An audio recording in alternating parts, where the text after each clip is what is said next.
Kira Kitsopanidou, Laurent Creton, bonjour. Kira Kitsopanidou, vous êtes maître de conférence à l'Université Sorbonne Nouvelle Paris 3. Laurent Creton, vous êtes professeur des universités, directeur de l'IRCAV à Paris 3 également. Vous êtes tous les deux économistes du cinéma et de l'audiovisuel. Et vous organisez en février prochain un grand colloque international sur le financement participatif. Alors, est-ce que vous pouvez nous en dire deux mots ? Oui, effectivement. Donc, le titre du colloque, c'est Création et financement, le modèle participatif sur Internet. Il a lieu du 19 au 20 février à l'Institut national d'histoire de l'art. Il se déroule donc sur 2 journées avec une bonne partie de tables rondes, donc 3 au total, et une mixité professionnelle et enseignants-chercheurs de 4 ou 5 universités différentes. Un gros événement. Un gros événement pour notre équipe, effectivement. Et alors, financement participatif, c'est des mots qu'on commence à entendre de plus en plus, ou crowdfunding, ce genre de choses. Est-ce que vous pouvez nous dire un petit peu précisément ce qu'on entend par là, par financement participatif ? Alors, dès qu'on pense à l'œuvre, on se dit processus pour que l'œuvre existe, ce qui peut nécessiter des financements. Alors, il y a des financements classiques, on imagine le producteur, professionnel, la possibilité de financement par les chaînes de télévision ou par le CNC.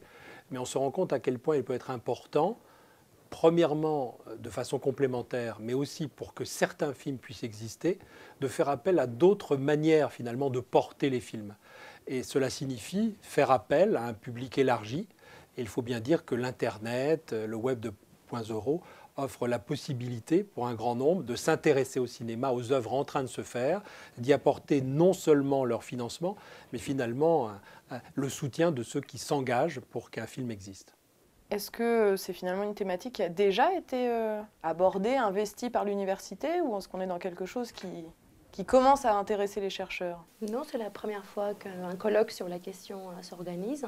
D'ailleurs, il ne couvrira pas que le cinéma, il y aura aussi des interventions sur le milieu de musée, sur le jeu vidéo, l'édition musicale, l'édition. Donc c'est un colloque qui s'épanche sur le financement participatif, sur l'ensemble des formes de création, du jeu vidéo jusqu'au cinéma, l'audiovisuel aussi. Oui, parce que finalement, là on parle d'audiovisuel, mais il y a beaucoup d'industries culturelles et créatives qui sont concernées. Vous parliez du jeu vidéo, on suppose que c'est effectivement des questions qui sont des préoccupations majeures pour les industries culturelles aujourd'hui. Il y a des vrais enjeux économiques derrière ça. Est-ce que effectivement vous ressentez chez les professionnels un intérêt pour la question du financement participatif ? Est-ce que c'est des choses qui effectivement sont importantes aujourd'hui dans les industries culturelles ? Je ne sais pas si on est obligé de partir du financement. Je partirais plus volontiers de transformations assez profondes qui remettent en cause un modèle canonique selon lequel d'un côté il y aurait des producteurs, de l'autre côté des spectateurs.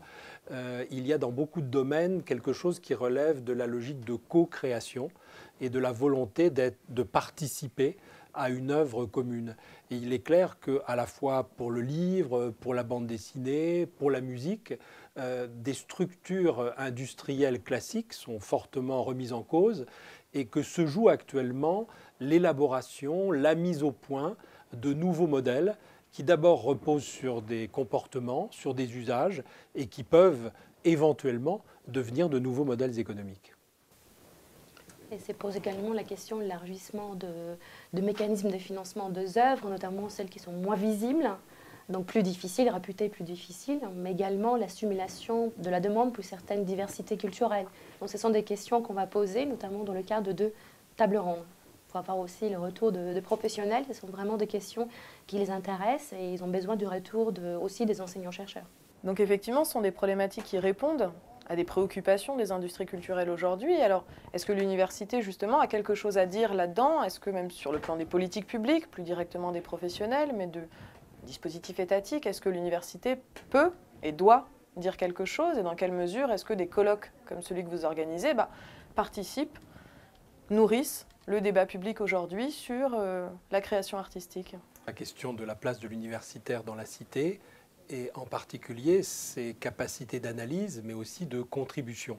Il est clair que nous avons une position d'indépendance, de recul, qui nous permet d'analyser des phénomènes complexes, de les anticiper, de voir les effets de mythes ou les groupes de pression qui essaient d'orienter le débat dans telle ou telle direction. Et il nous semble qu'il nous est possible d'être utile précisément en apportant des analyses sur ce qui est, sur ce qui pourrait être, mais aussi en termes normatifs sur ce qui devrait être, et donc de donner des recommandations qui peuvent être utiles soit aux acteurs eux-mêmes, soit également à la puissance publique dans la mise en place de ces systèmes de régulation. Donc vous êtes deux organisateurs, deux membres du comité d'organisation du projet qui est porté par un laboratoire, je crois, que vous dirigez, Monsieur Creton. Oui, en effet. Ce grand colloque international est organisé dans le cadre de l'IRCAV, l'Institut de recherche sur le cinéma et l'audiovisuel, qui développe ses travaux dans différentes perspectives, esthétiques, historiques, économiques, études culturelles, et qui se donne dans cette occasion la possibilité de mener des travaux précurseurs et de pouvoir échanger avec des professionnels.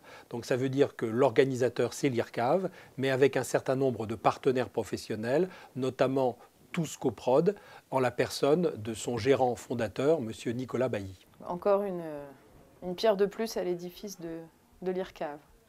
On peut le dire, effectivement, parmi les travaux que nous développons dans différentes perspectives. Mais ce qui me semble important, c'est premièrement leur caractère novateur, deuxièmement leur caractère international et troisièmement leur caractère pluridisciplinaire. Alors sur ce partenaire, justement, Tous Coprod, Kira Kitsopanidou, est-ce que vous pouvez nous en dire deux mots? Est-ce que vous avez d'autres projets? Un sondage qui sera lancé probablement dès la semaine prochaine sur le porteur de projet, qui sont-ils, quel est leur profil, pourquoi ils apportent des projets sur Tous Coprod, et puis du côté aussi des utilisateurs, c'est qui donnent de l'argent à des projets novateurs, notamment audiovisuels, cinéma, mais des courts-métrages aussi d'étudiants. D'accord, parce que Tous Coprod, en fait, est une plateforme Internet. C'est une plateforme Internet donc de financement participatif dédiée au cinéma audiovisuel et des projets cinéma traditionnels, classiques, mais aussi amateurs et donc étudiants, notamment. Donc les étudiants sont notamment invités à y déposer des projets. Donc même au sein du comité d'organisation, on a le pôle universitaire et les professionnels qui sont représentés. Oui, tout à fait. D'ailleurs, Nicolas Bailly est enseignant dans notre département cinéma et du visuel et justement développe ces logiques crowdfunding et crowdsourcing à nos étudiants de licence 3. Et alors, si on est intéressé par ce colloque, comment est-ce qu'il est ouvert à tous? Est-ce qu'on peut y participer librement? Comment est-ce qu'on peut avoir accès aux informations sur l'événement? Les colloques, il est en accès libre pour tous les étudiants. C'est une petite salle, mais je pense qu'on va être nombreux à bénéficier de ces 2 journées et de ces 3 tables rondes professionnelles. Est-ce qu'il existe éventuellement un site internet ou quelque chose où on peut... On a un site dédié, très interactif, et il y a une biographie aussi très riche qui figure, des portraits d'intervenants, les détails des tables rondes, tous les programmes du colloque, et on peut aussi s'y inscrire. Kira Kitsopanidou, Laurent Creton, merci beaucoup, et puis on vous retrouvera avec grand intérêt les 19 et 20 février prochains à l'Institut national d'histoire de l'art. Merci. Merci. Merci.